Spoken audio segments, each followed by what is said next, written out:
Praise the lord. Good morning.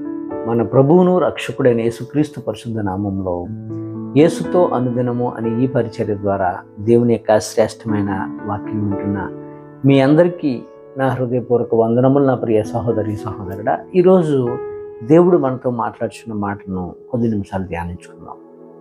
మనము దేవునితో కొన్ని ఒప్పందాలు చేసుకుంటామండి.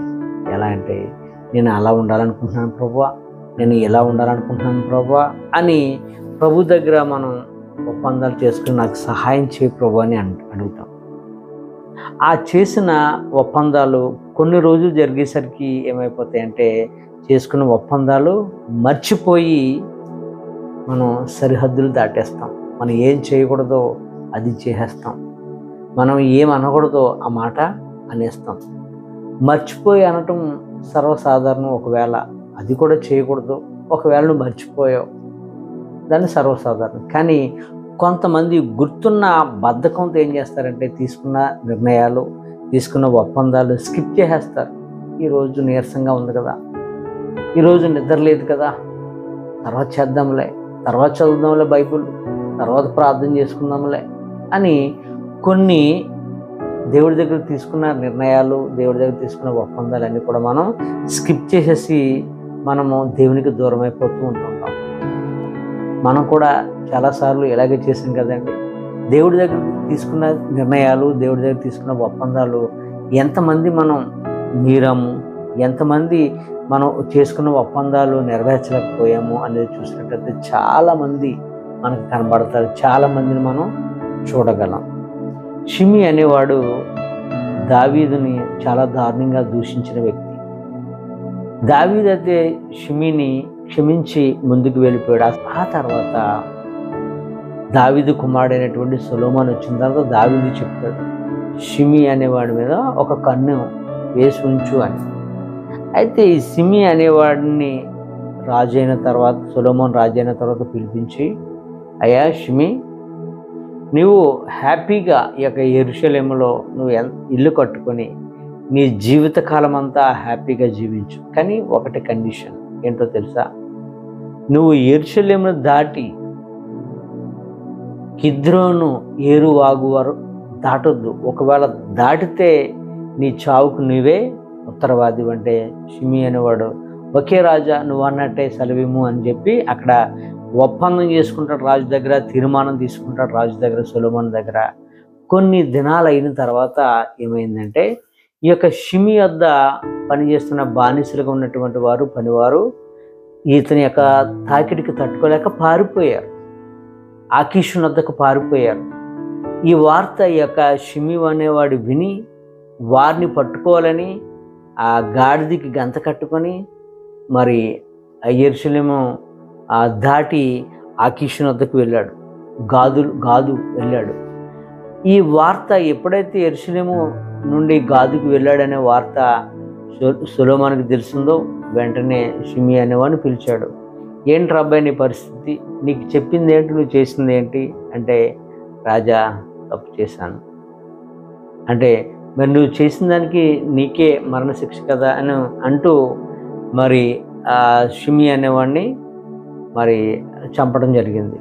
కనుక ఒక్కొక్కసారి మనం తీసుకున్న నిర్ణయాలు, మనం తీసుకున్న ఒప్పందాలు ఏం చేస్తామంటే, మనము మర్చిపోయి వాటిని మీరుతాం. దానివల్ల అనేకమైన ప్రాబ్లమ్స్ మనం తెచ్చుకుంటాం. అలాగే ఈ షిమి అనేవాడు మరి రాజు దగ్గర తీసుకున్న ఒప్పందాన్ని మీరాడు. అతడు యెరూషలేములో ఉంటే హ్యాపీగా ఉండేవాడు. కానీ మరి అతడు ఎప్పుడైతే ఆ యెరూషలేమును దాటి గాతు అనే ప్రాంతానికి ఎప్పుడైతే వెళ్ళాడో, వెంటనే అతని యొక్క మరణము అతనే కొని తెచ్చుకున్నట్లుగా చూస్తాం. ఈ యొక్క మాటలు మొదటి రాజుల గ్రంథంలో 2వ అధ్యాయము 41వ వచనం నుంచి మాటలు మనం చూడవచ్చు. అయితే ఈరోజు మన యొక్క వాక్యాంశం ఏంటంటే 119వ కీర్తన 35వ వచనము.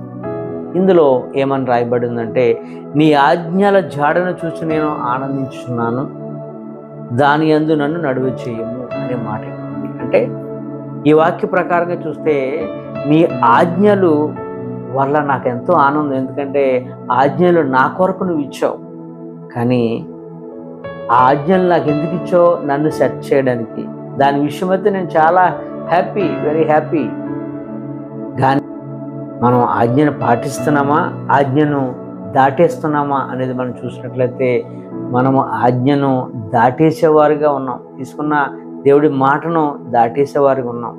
ఎప్పుడైతే దేవుని మాటకు ఆజ్ఞను మనం మీరామో అప్పుడే మనం పాపంలో పడిపోయినట్లు. మనము దేవుడిచ్చిన ఆజ్ఞలను 7 విషయాలలో మన సరిహద్దులను మనం దాటేస్తాం. మనలో ఉన్న 7 కూడా ఏంటి? మనలో ఉంటున్న సరిహద్దులు, దేవుని యొక్క మాటను మనం వినకుండా చేసేవి ఏంటి అంటే, మొదటగా సెక్షువల్ లైఫ్, శారీరక క్రియల ద్వారా మనము దేవునికి దూరం అయిపోతుంటుంటాం. శరీర కోరికలను తీర్చుకోవడానికి మనం ఏమైపోతుంటే పాపంలోనికి వెళ్ళిపోతుంటాం. ఉదాహరణకు దావీదు బెత్షెబతో పాపం చేసిన తర్వాత, తన శరీర కోరికను తీసుకున్న తర్వాత తీసుకున్న ఒక తప్పుడు నిర్ణయం, దేవుని యొక్క హృదయానుసారుడైనటువంటి దావీదు ఒక తప్పుడు నిర్ణయం తీసుకున్నట్టు వల్ల ఏమైపోయిందంటే ఆ మచ్చగా నిలిచిపోయింది. దావీదు యొక్క జీవితంలో మచ్చగా నిలిచిపోయింది. కనుక మనం మన యొక్క సరిహద్దులను దాటడానికి మనలో ఉంటున్న ఒక ఏకైక బాణం ఏంటంటే, మనల్ని భ్రష్టత్వంలోకి తీసుకెళ్ళేది సెక్సువల్ లైఫ్, శరీర క్రియల ద్వారా. రెండవదిగా ధనాపేక్ష వల్ల మనకు దేవునికి దూరం అయిపోతాం. ధనాపేక్ష అధికం అవటం వల్ల మనం దేవునికి దూరం అయిపోతాం. ఉదాహరణకు ఇస్కరియోతు యోధాను తీసుకోండి, అలాగే గెహాజీని తీసుకోండి. ఇద్దరు కూడా ఒక గొప్ప వ్యక్తుల యొద్ద శిష్యులుగా చేసిన వారు. ఇస్కరియోతు యోధ యేసుక్రీస్తు ప్రభు వారి దగ్గర ఉన్నాడు, అలాగే గెహాజీ ఎలీషా దగ్గర ఉన్నారు. మామూలు మనుషులు కాదు. కానీ వారు ధనాపేక్ష వల్ల ఏమైపోయిందంటే వారు బౌండరీస్ దాటేశారు. సరిహద్దులు దాటేయటం వల్ల ఏమైపోయిందంటే భ్రష్టులైపోయారు. మూడవదిగా చూసినట్లయితే కొన్ని బలహీనతలు, మనలో కొన్ని బలహీనతలు ఉంటాయి. ఒక్కొక్కరిలో ఒక్కొక్క బలహీనత. ఆ బలహీనతల వల్ల మనం ఏమైపోతామంటే దేవునికి దూరం అయిపోతాం. తర్వాత నాలుగోదిగా మనం చూసినట్లయితే కోపం వల్ల, యాంగర్, కోపము, షార్ట్ టెంపర్ వల్ల మనం ఏమైపోతామంటే మన యొక్క సరిహద్దులను మనం దాటి వెళ్ళిపోయి దేవుని యొక్క ఆజ్ఞలను మీరేవారిగా అయిపోతాం. వాక్యం సెలవిస్తుంది కదా, కోపపడుడు కానీ పాపం చేయొద్దని. అధిక కోపం వల్ల మనం ఏమైపోతామంటే దేవునికి దూరం అయిపోతాం. మోషేను చూడండి, సాత్వికుడు. మరి దేవుడు ఆయనకి అప్పగించిన బాధ్యత ఏంటంటే తన ప్రజలను అప్పగించాడు.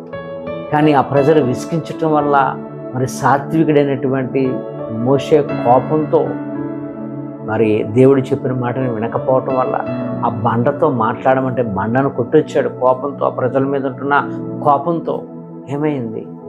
పాలు తేనెలు ప్రవహించు దేశానికి వెళ్ళలేకపోయాడు మోషే, వెళ్ళలేకపోయాడు. తర్వాత మనం చూసినట్లయితే 5 గర్వము ద్వారా మనము మన యొక్క సరిహద్దులను మనం మీరుతూ ఉంటాం. గర్వం మనలో ఉండటం వల్ల దేవునికి మనం ఇష్టలుగా మారలేం. గర్వము మనల్ని ఏం చేస్తుందంటే మన యొక్క పతనానికి తీసుకుని వెళ్తుంది. మన యొక్క పతనానికి ముందు నడిచేది ఏంటంటే గర్వము. కనుక ఈ గర్వాన్ని మనం విడిచిపెడదాం. ఆరోదిగా చూసినట్లయితే అసూయ ద్వారా, ఒకరు బాగుంటే వార్చనితనం మనకు ఉండటం వల్ల అసూయ, జలసి, ఈ అసూయ ద్వారా చాలామంది దేవునికి దూరం అయిపోతుంటుంటారు. ఒకరిని చూసి ఆనందించలేం, ఒకరి యొక్క బాగోగులను చూసి మనం ఆనందించలేం, ఒకరి యొక్క హైక్ని చూసి మనం ఆనందించలేం. అసూయ ప్రతి ఒక్కరిలో కూడా ఇది తాండవం చేస్తుంది. అసూయ. ఒక వ్యక్తి బాగున్నాడంటే నా సహోదరుడు చాలా బాగా మంచిగా దేవుడు అతను ఆశీర్వదించాడని ఎంతమంది ఈరోజు అనగలుగుతున్నాం? ఈ మాట అనలేకపోతున్నాం. అసూయ వల్ల పైకి ప్రైజ్ లాడ్ అంటాం తప్ప హృదయం అంతా కూడా అతని మీద కుళ్ళుతో మనం జీవిస్తున్నాం. అదే మనం దేవునికి ఇచ్చేది. ఇది మనలో ఉంటున్న సరిహద్దులను మనం మీరుతున్నాం. దేవునికి అంగీకారం కాని వారిగా అయిపోతున్నాం. చివరగా చూసినట్లయితే అబద్ధాల వల్ల, ఈ యొక్క అబద్ధాల వల్ల మనం ఏమైపోతున్నాం అంటే దేవునికి ఇష్టలుగా అవ్వలేకపోతున్నాం. ప్రతిదానికి కూడా అబద్ధం, ప్రతిదానికి కూడా ఏదో ఒక అబద్ధం చెప్పతేనే కానీ రోజు గడవని రోజులైపోతుంది. ప్రతిదానికి కూడా అబద్ధము. దేవునికి అబద్ధానికి జనకుడు ఎవరంటే సాతానుడు. మనం క్రీస్తుకు బిడ్డలం. మన దేవుడు సత్యవంతుడు. మన దేవుడు సత్యవంతుడు. అబద్ధానికి జనకుడు కాదు, సత్యానికి ఆయన గొప్ప నాంది, ప్రేమకు గొప్ప నాంది. అటువంటి తండ్రిని మనం కలిగి ఉన్నాం కనుక మన నోటి నుంచి ఇప్పుడు కూడా చిన్న అబద్ధం కూడా ఇప్పుడు కూడా రాకూడదు. నా ప్రియ సహోదరి సహోదరుడా, మన సరిహద్దులను దాటేస్తున్నాము అంటే మనం కంట్రోల్ చేసుకోలేకపోతున్నాం. ఎందుకంటే కంట్రోల్ చేసుకోలేకపోవటం వల్ల మనకు వచ్చే పరిణామం ఏంటంటే దేవునికి దూరం అయిపోతున్నాం, మనం దేవునికి దగ్గరికి కాలేకపోతున్నాం. చివరిగా మనం వాక్యం వింటే సరిపోదు, వాక్యానుసారంగా మనం బ్రతికితేనే, ఆ వాక్య సారంగా దాని ప్రకారంగా నడిస్తేనే మనం ఆజ్ఞలను పాటించేవాళ్ళం. కానీ దేవుడు మనకు 10 ఆజ్ఞలు ఇచ్చాడు. ఆ 10 ఆజ్ఞల్లో ఒకటి మీరిన మనము దేవునికి ఇష్టలుగా మారలేము నా ప్రియ సహోదరి సహోదరుడు. కనుక మన యొక్క సరిహద్దులను ఎప్పుడు కూడా దాటకూడదు. దాటిపోతున్నాము అంటే మనం స్వేచ్ఛగా, అంటే దేవునికన్నా మనం గొప్పవారిగా అయిపోయినట్లుగా మనం జీవిస్తున్నాం. కనుక మన యొక్క కంట్రోల్లో మనం ఉందాం, దేవునికి దగ్గరగా జీవిద్దాం, మనంగా తగ్గించుకుందాం. దేవుడినే మనం ఘనపరచాలి. ఆయనే కీర్తనీయుడు, ఆయనే స్తుతులకు పాత్రుడు. ఈ కొద్ది మాటలు దేవుడు మనందరి జీవితంలో నెరవేర్చును గాక. ఆమేన్. God bless you.